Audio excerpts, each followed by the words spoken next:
On va étudier une margalite, d'accord, qui n'a pas été traduite en français. Donc une perle, et on va surtout essayer de la vivre, l'objectif de cette étude, qui s'appelle Par le mérite de Yosef Hatzadik. Et vraiment, je pense qu'après ce qu'on va étudier, c'est hyper, ça donne des vraies clés de comment aborder les événements de la vie, d'avoir un vrai appui. Que quand tu as un événement dans ta vie, d'accord, on peut se demander, chacun en tout cas, on a nos propres réactions, nos stratégies. L'autre, il se rappelle comment son père il faisait. L'autre, il a déclenché une stratégie à chaque fois qu'il arrive une galère, bah, il sombre dans la drogue, dans l'alcool, dans la dépression, dans le. Je sais pas, chacun il a une stratégie pour répondre. Ok.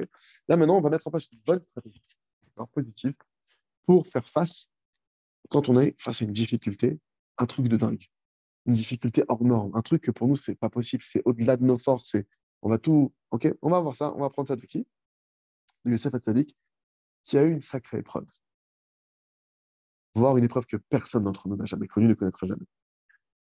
La Torah nous raconte maintenant, donc, Misrou Yosef Hatzadik, on commence à Marguerite. La Torah nous raconte l'histoire de Yosef Hatzadik, Yosef le Juste. La Torah, maintenant, il faut savoir que ce n'est pas un livre d'histoire, d'accord? Et ce n'est pas non plus un livre de contes, d'accord? La Torah, c'est un livre d'enseignement, c'est un livre de règles, de commandements, de choses, de direction qui t'enseigne comment se rapprocher d'Hachem. Donc la Torah, c'est important ce qu'il dit Silra, faut bien, ça c'est un point, les maaseh qu'il faut, en une phrase là, en juste cette phrase-là, il faut savoir que c'est oui une révolution. Le Rav, il le répète très souvent, mais c'est oui une révolution. La Torah n'est pas une religion. Qui dit religion dit que c'est un dogme et dit qu'il faut adhérer. T'adhères, t'adhères pas. Donc, si la Torah est une religion, ben super, c'est pour les juifs. Les non-juifs font ce qu'ils veulent. Ils ont pas l'obligation d'être religieux d'après le judaïsme. Ok. Et même plus que ça, si tu dis que c'est une religion, bah, tu as des gens qui vont te dire, ah bah, moi, je ne suis pas religieux. On a réglé le problème. Ils ne sont pas religieux. Voilà. Tu vois. Non, il faut que tu comprennes. Deux, ne pas te jeter par la fenêtre, ce n'est pas un acte religieux. C'est du bon sens. C'est non seulement du bon sens, et c'est surtout parce que la personne, elle va se tuer. De ne pas manger du poison, ce n'est pas de la religion. De ne pas mélanger le lait et la viande pour un juif, ce n'est pas de la religion. C'est que dans le processeur Neshama qui a été implanté dans ma Neshama, si je mélange le lait et la viande, ça fait péter les circuits et ça fait sauter mes logiciels et j'arrive plus à retrouver mon chemin. Le Waze, il marche plus, je suis perdu. Ça entraîne ça. Les transgressions qui sont écrites dans la Torah, quand les femmes te disent ne va pas là-bas, fais attention à ça, c'est parce que concrètement parlant, tu fais péter tes logiciels, tu fais péter tes repères, tu te retrouves perdu. À présent, tu dis c'est un, je sais pas ce que j'ai, je sais plus où je vais dans la vie, je suis perdu, je suis déprimé. Mais c'est normal. Si tu as tout fait cramer. Tu t'as enlevé Waze, tu t'as enlevé tous tes logiciels, tu n'as plus de repères, tu n'as plus de connexion Wi-Fi, tu es en pleine Amazonie. Et tu me dis, je me sens un peu seul. Ben, oui, tu es seul. C'est pas tu te sens, c'est tu es seul. Normal, tu as coupé tous les trucs. Donc, quand la Torah, elle te demande de faire quelque chose, c'est pas un livre d'histoire dans le sens que la Torah, c'est pas une religion, c'est le programme de l'humanité qui a été créé par Dieu. Hachem, il a voulu que ce soit des avions de chasse. Hachem, Dieu, Hachem, il nous a créés, tu vois, pour qu'on fasse des avions de chasse. Ils ne veulent pas qu'on tire la sonnette d'alarme. Ils ne veulent pas que tu prends des trucs qui font sauter les alarmes dans ta neshama. Arrête avec ça. D'accord? La shonara, c'est l'alarme. Le meurtre, la shfichut damim, c'est pas qu'on a lui-même en pensée. Tout ce qu'on étudie, tout ce que la Torah elle te dit, elle s'adresse à toute l'humanité. Il y a des lois qui correspondent maintenant, on va dire, au peuple juif. C'est comme si je te dis, il y a une montre, elle est étanche. Il y a une montre, elle n'est pas étanche. Je dis, bah, la montre qui est étanche, tu peux la mettre dans l'eau. Au niveau des instructions du constructeur, il n'y a pas de problème. La montre qui n'est pas étanche, elle est aussi bien maintenant, juste elle n'est pas étanche. La mets pas dans l'eau. Celle-là, tu ne la mets pas dans l'eau parce que c'est bien que c'est la même en apparence, elle n'est pas étanche, tu la tues. Autant d'avoir, entre guillemets, chacun là où il est, quelqu'un qui a été fait juif ou quelqu'un qui n'a pas été fait juif, il y a des lois qui lui incombent selon sa construction. Même si c'est, on va dire, on a le même corps, etc., on est pareil. Mais maintenant, il y a des choses qui ont été implantées par le Créateur. Il faut les connaître. Et quelqu'un qui me dit, un juif, il va me dire, non, moi je vais me comporter comme un non-juif, eh ben, il va mettre en danger tout son système. Et un non-juif, pareil, qui voudrait, lui, se comporter comme un juif, il va mettre en danger, il va mettre en danger son système. Et plus que ça, regarde-moi la folie, un non-juif n'a pas le droit de faire Shabbat. C'est interdit et il est coupable de mort s'il fait Shabbat. Tu dis, mais attends, c'est pas possible. C'est bien, au contraire, c'est une bonne chose, au contraire. Même quelqu'un qui est en conversion doit faire une transgression à Shabbat tant qu'il n'est pas converti. Pourquoi? Parce qu'encore une fois, si ta montre elle est étanche, elle n'est pas étanche, t'amuses pas. Tu sais pas, façon de parler des choses, on sait qu'on n'est pas étanche. Qu'un irait qu'un non-juif, il n'est pas étanche à Shabbat. Shabbat, c'est pas bon pour lui. Si Dieu il a dit comme ça, c'est que c'est pas bon pour lui. C'est pas une préconisation, c'est pas une discrimination. Non, on te dit de ne pas te sauter par le balcon parce qu'on ne veut pas te tuer. On te dit de ne pas manger du porc pour un juif parce que le porc te ferait du mal. Il y a des animaux que tu peux, oui, tu peux prendre d'insectes, etc. Ok. Donc voilà, après cette brève introduction, d'accord, et du fait qu'on est clair,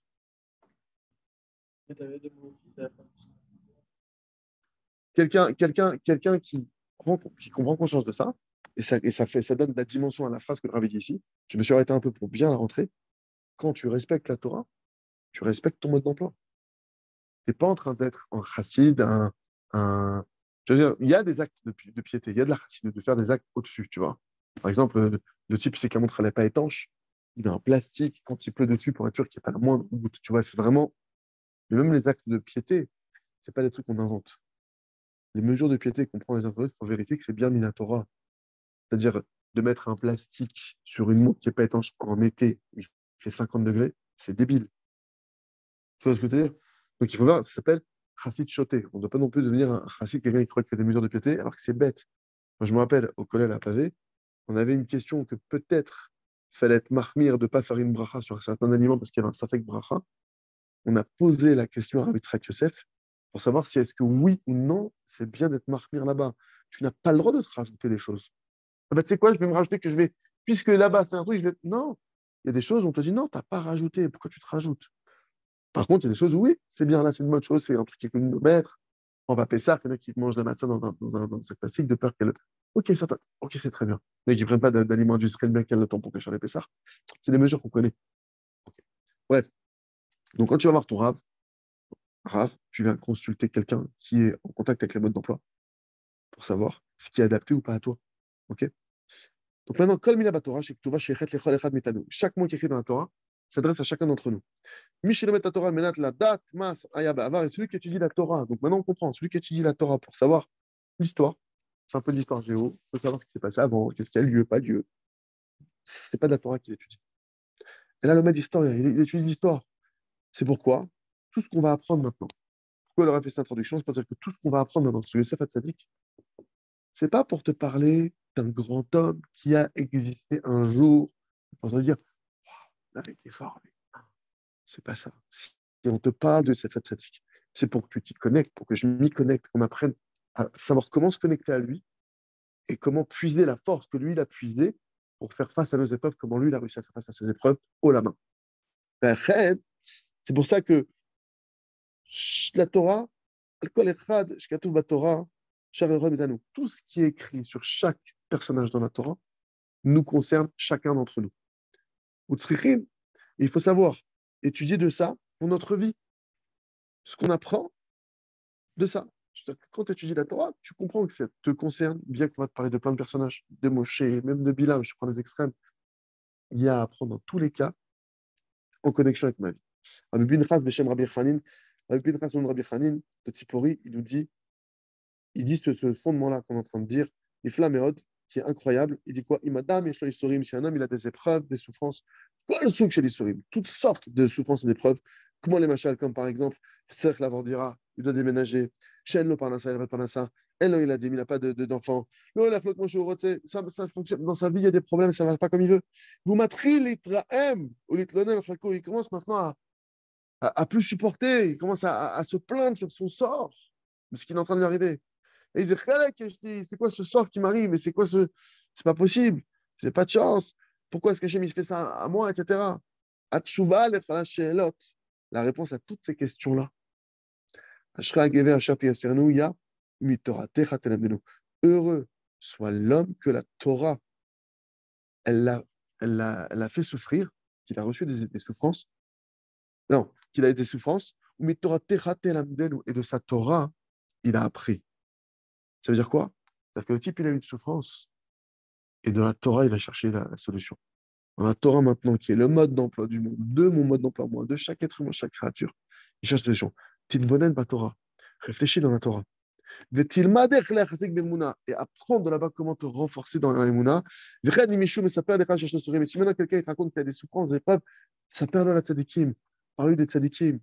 Chez Avar, Aleem, Gam, Kamo, qu'eux aussi sont passés par de grosses épreuves. Ils ont réussi à tenir Bemouna. Évidemment, Et il leur avait dit, Baruch, chez Kivan Tildato, béni soit Hachem que j'ai eu, que j'ai eu là, je suis arrivé à sa compréhension, que j'ai pensé comme lui. Qui הרבה פעמים באים אליי, אנשים שבוכים, il y a plein de fois des gens qui viennent me voir et qui pleurent, qui se plaignent. אני שואל אותם et je leur pose la question, dis-moi, Yosef Hatzadik, Yosef le juste, pourquoi est-ce qu'il est resté 12 ans en prison? Pour quelle raison il est resté 12 ans en prison? Tu peux m'expliquer pourquoi? Qu'est-ce qu'il a fait? Il s'est enfui devant une avéra. Il n'a pas fauté. Au lieu de recevoir un salaire, au lieu de recevoir une récompense, Hachem, il a mis une punition. Mais Béhémet, c'était pour le bien. C'était pour le bien. Quelqu'un maintenant, il vient devant toi et il se plaint. Raconte-lui sur les tzadikim ce qu'eux, ils ont passé.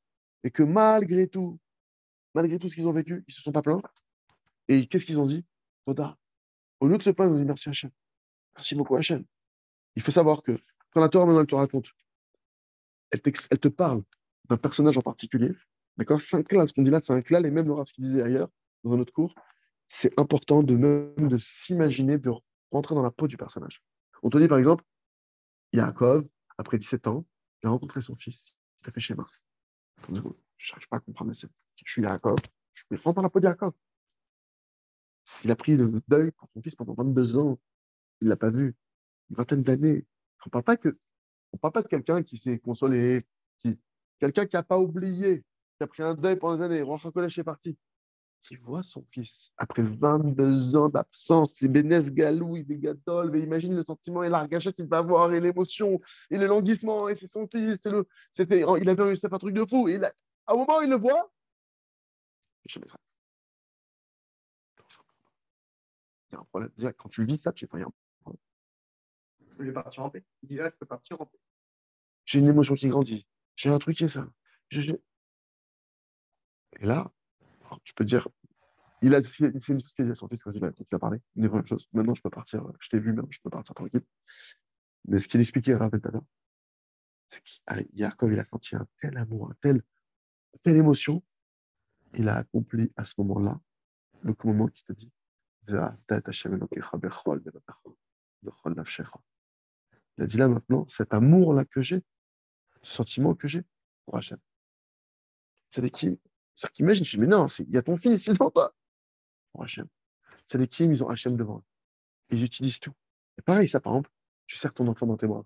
Tu ressens un amour de fou pour ton enfant. Utilise cet amour-là. Il te dit, le Rav, sache que si tu le ressens, c'est parce qu'Hachem veut que tu saches ce que lui pense de toi. Ce que lui pense à ce moment-là, tu sens un amour de fou que tu peux même pas. C'est infini, tu vois. Le parent, il a rien fait pour ton enfant. C'est un bébé, c'est un petit enfant, etc. Tu sens un truc de fou. Hachem, il te dit, c'est ce que je ressens pour toi. Tu utilises. C'est ce que Yaakov nous apprend. Comment comprendre les événements. Donc, on continue. OK. Donc, il faut savoir. Donc, quand on te parle d'un personnage dans la Torah, c'est pour t'apprendre un message pour la vie, pour t'apprendre quelque chose de là-bas. C'est pourquoi, quand on va lire dans la Torah et qu'on voit les épreuves par lesquelles Youssef Hatzadik il est passé, chacun maintenant, il doit s'arrêter un instant où le tsaguer et se former, se visualiser, imaginer, être au ro devant lui et à mettre siout, qui fiche avec ta bémette. Comment est-ce que ça s'est passé vraiment? Imagine, on parle d'un gosse de 15 ans, un gosse de 15 ans, 16 ans, qui se fait jeter par ses grands frères, qui se fait vendre, qui se fait jeter dans un puits, il part esclave, il est vendu plusieurs fois. Mets-toi dans la peau, rentre. Nassim et Atzmo bimkomo shel Yosef. Et de se mettre à la place de Yosef, vraiment, de visualiser. Mais l'archov, rien marquiche. Comment est-ce qu'on se sent quand ta famille elle te tourne le dos? Sa famille, ses frères, ses grands frères, ces gens qui auraient dû le truc, il a pu sa mère. On enlève de son père, et c'est ses propres frères ceux qui auraient dû le protéger, ceux qui auraient dû l'aider, ceux qui auraient dû être un rempart devant les ennemis pour lui. C'est eux qui lui font du mal. Ouais, Marguerite, il m'a ouvert, qu'est-ce que je ressenti si j'avais vécu ça dans ma chair? Je dois me demander. Chacun, il doit maintenant mettre devant ses yeux. C'est pour ça que quand tu étudies la Torah, tu dois le vivre, le vraiment t'en imprégner. Avram, il a fait ça. Et Avram, il a vécu ça. Et on a dit ça, Avram. Alors, si on me dit ça, moi, je suis comme ça. D'ailleurs, Sarah, c'est ma femme. Il y a un truc. Je me mets à le revivre. On a le Koach Medame. Le Koach Medame, il dit Rabbi Nachman, c'est une force. Maintenant, les Tzara, lui, il d'ailleurs, les Tzara, il ne faut plus appeler ça On veut partager, c'est quoi Ahmed Amé? L'imaginaire, tu peux le mettre du bon côté ou du mauvais côté. Là, tu utilises pour le bien, justement, ta tête à vivre. Je suis pas Abraham, mais imagine que tu es Abraham. Tu peux. Imagine que tu avais vécu comme lui. Imagine que tu avais ta femme, elle avait vécu ça et ça. Ta femme, c'est Sarah. Imagine, ça fait 80 ans, 90 ans que vous n'avez pas d'enfant. Imagine tout ce qui se passe. Tu vois ce que je veux dire? Chez Arshov, Marissa Fatih, et que chacun se mette à s'imaginer. Qu'est-ce que, si j'avais été Youssef Atzadik, qu'est-ce que j'aurais fait? Comment est-ce que Youssef Atzadik, il se fait? Et le fait aussi de, quand tu t'es rentré dans la peau de Youssef, ok? T'as vu tout ce qu'il a vécu, tu t'es imprégné de ce personnage, maintenant tu as une épreuve qui arrive. Remets-toi dans la peau de Youssef et demande-toi, qu'est-ce que Youssef il aurait fait à ma place? Lui qui a vécu ça, que je me suis imprégné de son image, je me suis imprégné de son vécu. J'ai visualisé, j'ai fait un vrai travail pour ça. Les affini méthode varie. Si Youssef, sa femme, elle avait parlé comme ma femme m'a parlé, qu'est-ce que lui, il aurait fait? Et puis, Tom, tu tombes sur des bonnes réponses. Si Youssef, son fils, il avait fait ce que mon fils, il m'a fait, puis Tom, tu tombes sur des bonnes réponses. Je veux dire, ça te met un cave. Maintenant, R que s'est fatigué quand même, comment il se serait comporté?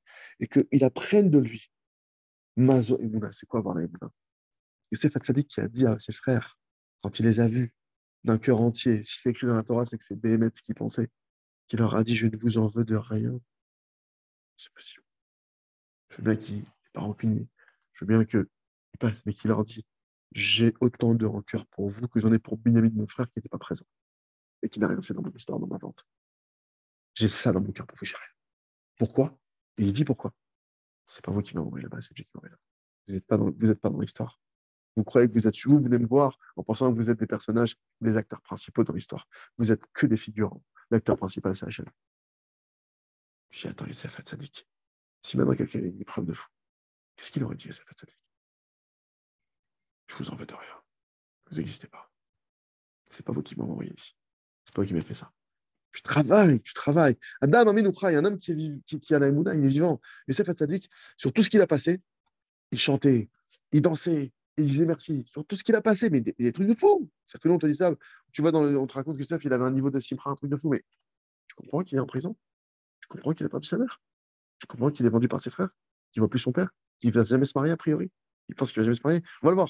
Bon, mais nous, on se met à réfléchir sur la vie de Youssef Hatzadik. Youssef Hatzadik, jusqu'à l'âge de 17 ans, c'était l'enfant gâté de son papa. Aimé et chéri, choyé plus que les autres. C'était le seul qui va en Harout avec Yaakov. Pitam. Et d'un coup, il tapait à la vague, la roue elle a tourné. On n'a pas les sourires, il est tombé dans des souffrances qui, a pas, qui sont incommensurables, il n'y a pas d'exemple, il n'y a pas de commune mesure. Des épreuves, c'est pas possible. Ses frères, ils l'ont jalousé. Ils l'ont presque tué. Finalement, non, ils l'ont pas tué. Ils l'ont jeté dans un puits obscur. Pas seulement obscur, le ravi s'arrête là, mais il y avait des serpents, des scorpions. Ça veut dire qu'ils l'ont jeté dans une morsure. C'est comme en tout cas, ils ne l'ont pas tué de leur main. Il n'est pas mort de ça, il y a eu un S. Après ça, il a été vendu en tant qu'esclave en Égypte. Après ça, il a vécu des grandes souffrances et d'autres épreuves et des difficultés sans nombre, incalculables. Il enchaîne, il enchaîne, il enchaîne. Les épreuves, elles viennent sur lui de manière complètement soudaine. D'un coup, putain, mais je prends des murailles, des montagnes, etc. Sans aucune préparation. C'est pas comme si maintenant tu me dis, il y a rien, ça lui tombe dessus. Et c'est évident que ça n'était pas du tout d'après ses projets. Youssef, il n'était pas du tout il n'avait pas prévu ça. Il n'avait pas programmé un jour de vivre toute cette galère. D'accord? Youssef, il n'avait pas imaginé qu'on le vendrait, qu'il serait esclave, qu'il aurait des épreuves aussi dures que ça avec la femme de Potiphar, il allait être agressé pendant près d'un an. Pendant près d'un an, il était agressé. Et qu'après avoir tenu à l'épreuve insurmontable déjà de Potiphar, où il s'est enfui, il est jeté en prison. Juste en prison. Et pour combien de temps? Des dizaines d'années. Sans savoir. C'est même pas qu'il est en prison. Parce que regarde le sévice mental. C'est un endroit où on te mettait là-bas, tu ne savais pas si tu sortais. Il est dans un endroit où il ne va plus la lumière du jour. Il est dans un endroit où il ne sait pas s'il va sortir un jour. Il est dans un endroit où il ne sait pas s'il se mariera un jour, s'il aura des enfants. Il n'y a pas de fin. On ne te dit rien. Et les jours, ils passent. Un an. Lui, il comptait. Il comptait précisément pour pouvoir faire les Shabbats, Rosh Hashanah, pour faire tout, il respectait tout. Un an, 2 ans, 3 ans. Et on te dit là-bas, personne ne sort. Imagine dans quoi il est. Et Yosef, malgré tout, ouais, donc il n'avait pas le nombre un soupçon d'idée de combien de temps il allait rester là-bas. Peut-être c'était à vie, peut-être pas, il ne sait pas. Peut-être que il va partir de là-bas, peut-être il reverra plus jamais sa famille, qu'il verra plus jamais son père. Peut-être que il n'aura plus jamais quelqu'un qui le chérit, quelqu'un qui pense à lui, quelqu'un qui, tu vois, peut-être qu'il peut-être qu'il pourra plus jamais avancer dans la vie. Ça, il est prisonnier. Ça y est, sa vie est finie. Qu'est-ce qu'il a fait de tenir? Mais nous, on reste 2 jours là-bas, on peut dire, on vient. Alors, on va voir. On va voir, on va voir. C'est ça le. Souvent, là, ça devient intéressant de te dire, attends, si lui, il a réussi à tirer de la force pour un truc pareil. Parce que nous, on se dit, bon, il y a Hachem qui était avec lui, il parlait avec Hachem, ça rassure. T'es en prison, tu peux être dans un trou, tu peux être... si Hachem il te parle, quoi. Nahon, attention, c'est lui qui lui parlait, mais on va voir. C'est ça tous les liens. C'est que nous, aujourd'hui, au Hachem, qu'on n'a pas des épreuves aussi grandes, mais si lui, il a réussi à trouver la force, et que la Torah nous en parle, c'est pour justement te dire, lui, il a trouvé, regardez comment est-ce qu'il a fait. Mode d'emploi. Mode d'emploi pour dans un endroit que tu dis, mais c'est fini, c'est pas le désespoir. C'est pas, tu dis pas là à quelqu'un, il n'y a pas de désespoir, là, c'est. Frérot, d'accord? Que chez Colère, comme chacun aurait voulu, en fait. Chacun aurait voulu la possibilité de monter un business, d'accord? Lui, il n'a pas la possibilité de monter un business. Il ne peut pas avoir un niveau social, financier, une parnassa. Il ne peut pas, c'est impossible. Il ne peut pas maintenant se marier. Il est impossible de se marier. Il ne peut pas amener des enfants. Il ne peut pas s'acheter d'appartement. Il ne peut rien faire. Il ne peut pas servir Hachem. Il ne peut pas étudier la Torah. Dans un endroit pareil là-bas, avec des odeurs qu'il y avait, etc. Il ne peut plus étudier la Torah. Les mitzvot, les tefillin, tout ce que tu veux. Il ne peut plus faire les mitzvot. Il ne peut plus rien faire. Ou badin, voilà, et c'est sûr que lui, dans son état où il est passé, il est passé par toutes les phases de pensée et de faiblesse, de trucs qui a déjà, mais c'est fini, t'es foutu, que n'importe qui aurait passé. C'est pas genre, je me dis, non, lui, il arrive là-bas, il s'est dit, c'est pas mal, non. Ah putain, tout ce que tu peux être un lui, il a pensé, qu'est-ce que je vais devenir? Mais je suis fini, je suis foutu. Il se l'est dit, Badek, il se l'est dit. Il avait tout, et lui, n'importe quel d'entre nous, quand tu as un quart de l'épreuve, on se dit ça 10 000 fois. Lui, avec le niveau d'épreuve qu'il a eu, il a eu toutes ses pensées. Et c'est sûr que lui, il aurait préféré, comme chacun d'entre nous, que les choses soient d'après ses propres plans. Regarde, il reste avec son papa, il a 17 ans, il est avec son papa, il est avec son papa, il grandit, il se marie, il a des enfants, il monte son affaire, il monte son truc, comme n'importe quel d'entre nous. Chemin, et qui étudie la Torah, et qui monte Mahala Mahala, et qui se marie dans la Gdusha, qui se marie dans la sainteté, et qui amène des enfants dans le monde, et qui grandit que ses enfants ils grandissent sur les genoux de son père Yaakov. C'est avec la génération, il voulait que ses enfants soient avec son papa. Comme n'importe quel, tu vois ce que je veux dire, il avait un truc normal, etc. Mais Hachem, il a voulu autrement. Et il a accepté ça avec amour, avec foi que tout c'est pour le bien. On parle ici d'une épreuve qui est extrêmement difficile. On parle d'un jeune célibataire qui se retrouve seul au monde et que ses frères, ils sont tombés sur lui. Ils ont fait un sale coup comme il n'y a pas. Il y a pas. Et il n'a plus rien au monde. On parle de quelqu'un qui n'a plus rien au monde. Il n'a plus sa mère, il n'a plus son père, il n'a plus sa famille, il n'a plus de biens, il n'a plus d'identité. Il ne s'appartient même pas à lui-même. Il n'a plus rien. D'après la nature des choses, il aurait dû se remplir de haine, de rage, de, de, d'un sentiment de vengeance, de tristesse, mais d'un niveau de dépression, de dépressif, niveau max. Il aurait dû arriver là. On ne parle même pas maintenant de l'épreuve qu'Hachem il a mis devant lui, qu'au lieu maintenant de se retrouver tout de suite, il a eu l'épreuve devant Potiphar. Et normalement, vas-y, viens tout de suite, vise 3, ça y est, il a montré sa fidélité envers Hachem, il a montré. Non! Il se retrouve maintenant dans une épreuve encore plus dure.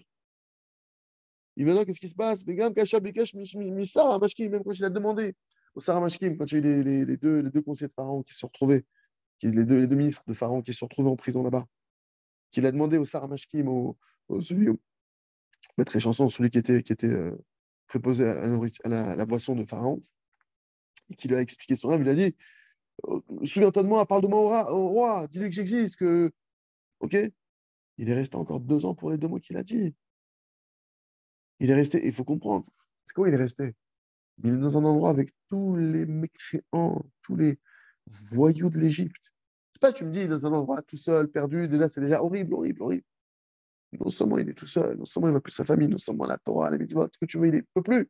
Mais il est avec la pire les pires personnes de l'Égypte. Déjà, l'Égypte, c'était l'endroit le plus bas de l'époque, au niveau de l'impureté, au niveau de ce que tu veux, la Vodazara, la Touma, ce que tu veux, c'était le plus bas. Il est avec les gens les plus bas, l'endroit le plus bas. Imagine avec Avad Yosef, il a réussi. Il a réussi son épreuve, un truc de fou. Et il faut savoir maintenant que la Emouna, il le dit chez dans le titre, Emouna Zek Shalom Evinim. À quel moment on parle d'Emouna? À quel moment on parle d'Emouna? Les gens disent, moi j'ai la Emouna, mais je ne comprends pas. Mais justement, la Emouna, c'est justement quand tu ne comprends pas. C'est là que ça démarre. Il y a deux explications. Pourquoi est-ce que Yosef, il a vraiment réussi son épreuve en prison? Qu'est-ce qu'il a fait réussir? D'après le Midrash, dans Bereshit Rabbah, là-bas, c'est écrit quoi? Vayi Hashem et Yosef, vayi Ish Matzliach. Rabbi Berechia, il dit quoi? Donc, Hashem était avec Yosef, Hashem il réussissait. Rabbi Berechia, il dit quoi? Gvar Kafiz. Gvar Kafiz, chez Perusho, Mephazez. Explication Mephazez, Yosef, qu'est-ce qu'il faisait? Il dansait. Mamash, il dansait en prison. Pourquoi il a réussi? Il dansait. Sa mère, Bechelko. Il a dit, tu sais quoi? Hashem, il veut que je sois là-bas. Il s'est mis à danser. On raconte sur Rabbi Yitzhak de Garditchev. Il a dit comme ça, il a dit, même si demain, on m'apprend que je vais aller au Guéhinnom, mais je vais aller en chantant. Si demain Hachem il décide que je dois aller au Guéhinnom, c'est génial. C'est ce qu'il y a de mieux pour moi. J'y vais en dansant. Joseph, ça d'avoir. Hachem, tu veux que je sois en prison? Tu veux ça pour moi? Des Karzachach Hachem Imo. Et c'est comme ça qu'il a mérité qu'Hachem soit avec lui. Première explication, dans sa souffrance, dans sa difficulté, il a dansé avec. Il a dansé avec son épreuve. Mais Kepchuto, il a dansé. Pas, on raconte. Il s'est mis à danser. On raconte même, on va le voir après, chez sûrement le ramener le rave, que c'est pas simplement qu'il dansait, c'est que même quand il marchait plus, il se dandinait. Il se dandinait, il avait les doigts qui bougeaient comme ça. Tellement il dansait, il était comme quelqu'un. Il est tout le temps comme ça, en prison. Et Rachid Mevi Pirouche Nosaf, et Rachid explique une autre explication. Aya Hashem Shamaim Shagom Befiv. Il y avait le nom d'Hachem qui était tout le temps dans sa bouche. Val Kol Davar, et sur chaque chose, qu'est-ce qu'il disait? Bezrat Hashem, Mash Hashem Rotze, avec l'aide du ciel, ce que Hashem il veut, comme Hashem il veut, quand Hashem il veut, si Hashem il veut, etc. Constamment, constamment, sur chaque chose. Il se rappelait que c'était Hashem. Hashem il veut, comme Hashem il veut. Mais quoi, tu vas te laisser faire parler comme ça? Si Hashem il veut. Mais quoi, on vient de te dire que t'étais un pourri, comme Hashem il veut. Si c'est Hashem ce qu'il veut, c'est ce qu'il y a de mieux. Mais quoi, t'as pas un assa à aller en catastrophe? Moi, Hashem Rotze, ce qu'Hachem il veut. Mais quoi, il n'y a plus de libre arbitre? Si Hachem il veut, il y aura. Si Hachem il veut, il n'y aura pas. Si Hachem il veut. Je suis plus dans un. On n'est plus dans de la réflexion, là. On n'est plus dans. On va chercher à résoudre l'équation de théorème Pythagore à l'équation à carte inconnue. Là, déjà de base, tu es en train de passer une tempête. Youssef, il passe une tempête énorme. Il te montre c'est quoi le système de sauvetage. Ou le maasé, et concrètement parlant, ces deux explications-là, qui dansait et qui avait de dans sa bouche constamment, c'est une seule chose. Parce que pour mériter de chanter et de danser, il faut de la émouna. Le Rav il explique que la simcha, la joie, c'est une conséquence de la émouna. C'est parce que j'ai travaillé la émouna que maintenant j'ai de la joie. D'ailleurs, c'est même un élément de mesure. Tu veux savoir, moi j'ai la émouna, je crois en Dieu, mais pourquoi? Oui, tu te contredis. Tu dis que tu as la émouna, tu crois en Dieu, mais d'un côté, tu dis pourquoi avec une tristesse et une amertume qui est si profonde. Tu te contredis. D'avoir la émouna, comment tu sais que tu l'as, c'est que tu as de la joie. Tu es triste, ok, tu as le signe du ciel, que tu as un problème d'émouna. Renforce-toi l'émouna. D'accord? Et aussi, pour que le nom du ciel il soit complètement constamment dans sa bouche, je m'appelle Tsechim Emouna, il faut aussi de la Emouna. Donc les deux, c'est une seule chose. Donc en fait, les deux, c'est parce qu'il avait la Emouna qui parlait d'Hachem constamment, et c'est parce qu'il avait la Emouna qui dansait comme il dansait. Emouna notet simcha, la Emouna donne de la joie, bracha, vatzlacha, la bénédiction de la réussite. C'est pourquoi Hachem, il a fait réussir son chemin. Il a passé toutes ces années qui étaient en prison, Benoab, de manière agréable. C'était agréable pour lui, la prison d'Égypte. Ou Beatzlacha, et il a réussi là-bas. Ou Besofoshel Davar. Et au final, Allah Likdoula, il est monté à un niveau de grandeur où Malak al-Koler c'est devenu le roi d'Égypte, qui était la première puissance mondiale de l'époque. C'est comme si je te dis, c'est le roi du monde. Mais assez. La preuve, il a nourri le monde entier. Quand tu as eu la famine, s'il n'y avait pas l'Égypte, les gens n'avaient plus de quoi se nourrir. Tout, il a mérité. Pourquoi il a mérité de monter aussi haut? Pourquoi il a mérité de ça? Je dis clairement, on ne se rend pas compte. Tout vient en du mérite, du fait qu'il s'est renforcé, qu'il a eu la foi que c'était pour le bien. Ah, je te dis maintenant que d'avoir la foi que c'était pour le bien, ça te fait devenir le PDG d'IBM, le PDG d'Apple, le PDG de la plus grande truc, façon de parler, le premier ministre d'Israël. Ça ne vaut pas le coup de se renforcer tout à pour le mur. Le truc, c'est que on ne doit pas attendre ou vouloir voir le résultat pour travailler ça. Quand tu travailles, tu as une activité pour le bien, c'est l'ascenseur. Tu es dans l'ascenseur. Combien de temps ça va prendre? Pour Yosef, ça a pris 12 ans. 12 ans de prison, plus le temps qu'il était esclave chez Potiphar, etc., etc. Peu importe le temps. Est-ce que ça valait le coup? C'est devenu le roi d'Égypte. C'est grâce à lui qu'on est sorti d'Égypte. C'est lui qui a préparé tout le terrain en Égypte. C'est grâce à lui qu'on s'est pas embourbé en Égypte, qu'on était à deux doigts de pas sortir d'Égypte. Grâce à lui, tout le peuple est sorti. Grâce à lui, on est là aujourd'hui, on a reçu mon Sinaï, la Torah, etc., etc. C'est grâce à Yosef Sadiq. Ma marche, c'est grâce à lui. Ça n'avait pas le coup. Tu viens maintenant voir Yosef. Mais ça n'avait pas le coup. 1000 fois. 1 milliard de fois, bataille. Si Yosef Sadiq, il n'avait pas maintenant ce renforcement, cette émouna simple, maintenant, il faut comprendre qu'on parle de quelque chose de simple. Là, il ne faut pas s'imaginer que là, Yosef Sadiq, il a réussi parce que c'est quelqu'un de géant. Bataille, c'est un géant, mais c'est en utilisant des choses simples. Et même, tu verras dans ta vie, dans notre vie au quotidien, ce qui vont nous faire décoller, que ce soit dans les affaires, ou des fois qui va décanter un problème avec notre femme, ou avec nos enfants, c'est des choses simples. C'est pas Hachem, il attend pas de moi des choses, l'Oba Shamaim, des choses qui sont hyper hautes, élevées, un truc qui est très dur. Non, c'est simple. Shakol, les Tova, cette émouna simple, tout est pour le bien. C'est ça qui va fait déclencher le jackpot. Mais la vérité, le vrai jackpot pour moi, je te parle de mon niveau, moi, c'est pas qu'il est roi d'Égypte. Parce que maintenant, tu peux dire que quelqu'un il était roi d'Égypte, vice-roi d'Égypte, ce que tu veux. En l'occurrence, on sait que c'est pas le cas, mais demain, peut-être quelqu'un il va monter à la grandeur. Il va avoir un niveau de grandeur très élevé. Il va être appelé à des fonctions honorables, incroyables. Qui me dit que cet homme-là, maintenant, il est humble, qu'il est proche d'Hachem, qu'il est bon, qu'il a des bonnes midotes? Je sais pas ce que ça peut lui faire, ça, frère Hachem. Yosef, le vrai jackpot de l'histoire, c'est que là, aussi bas qu'il a été, il a réussi à être avec Hachem. C'était fini, c'est le vaccin, toute épreuve. Devant Pharaon, il est avec Hachem. En haut de. C'est que tu sais que lui, c'est ça le vrai jackpot. C'est que l'épreuve que tu es en train de vivre maintenant, elle te connecte à Hachem et que maintenant, c'est ça ton vaccin qui fait que maintenant, dans d'autres domaines, dans la richesse, dans la réussite, dans le kavod, les honneurs, Hachem, tout revient à Hachem. J'ai pas l'ombre d'un soupçon, d'un doute que ça me revient. Comment? J'ai vécu un passif, j'ai eu un. T'as à lire. Il y a eu un fait qui fait que maintenant je sais que moi, Daik, c'est pas moi. Daik, tout le monde Hachem. Et je dis pas ça par humilité, par émet. Par émet. Youssef Hatzadik, qui avait le nom d'Hachem dans sa bouche, il ne le faisait pas parce que c'est bien, c'est une Ségoula, Télim 24, ça sort des trucs. Il n'était pas en mode Ségoula. Émet. Il est arrivé à un niveau d'émet. Émet, Vemouna leur a bien posé la question. Il y a des gens qui disent, moi j'ai la Emouna. Alors, la Emouna, elle va avec le Hémet. Tu peux pas dire j'ai la Emouna, mais je fais pas ce que Dieu demande. J'ai la Emouna, mais je fais pas Shabbat. J'ai la Emouna, mais ce que je. Dis-moi, j'aimerais faire Shabbat, j'arrive pas, c'est un autre problème. J'ai un Yetzirara, c'est autre chose. Souvent, tu peux me dire plein de trucs, j'arrive pas à manger caché, j'arrive pas, si j'arrive pas, mais je sais que c'est le Hémet. Pourquoi c'est le Hémet? Parce que c'est dans la Torah. La Torah, c'est quoi? C'est le plan d'Hachem, c'est Hachem ce qu'il veut. D'accord? Hémet et Emouna, ça va ensemble. Tu peux me dire, je crois en Dieu, mais je crois pas en sa Torah. Ça marche pas. C'est pas de la Emouna, c'est l'Emouna qui est fausse. D'accord? Donc, notre Emouna à nous, c'est Hémet et Emouna, c'est j'ai Emouna, la preuve, c'est que je crois dans toute la vérité de la Torah. Ok. Maintenant, Youssef Hatzadik, avec cette émouna-là, d'accord? Malgré tout ce qu'il a vu dans la réalité. C'est-à-dire qu'il faut comprendre. C'est pour ça que c'est important de rentrer dans sa peau. Qu'est-ce qu'il voit, Youssef?